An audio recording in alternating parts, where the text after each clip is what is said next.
امروز بعد از مدت‌ها بالاخره میخوام برم پیگیری کارهای مراسم عروسیمو بکنم و تا یکی دو ماه دیگه مراسم بگیرم. حالا نمیدونم اصلا میرسم یا نه. فعلا بیاین این میکاپ با هم دیگه انجام بدیم. روتین پوستیمو کامل انجام دادم، میرم سراغ ژل ابرو. کانسیلر به همه جای صورتم بلندش میکنیم. زیر چشم، کانتور،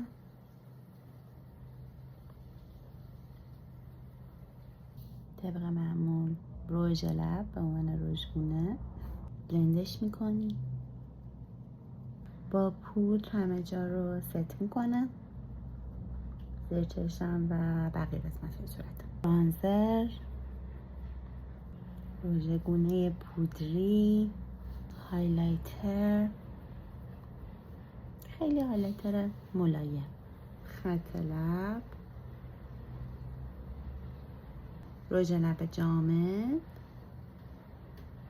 لیپ گلاس، برانزر بالای کریس چشمه، ریمل و تمام. اینم از لوک نهایی. مرسی دیدین.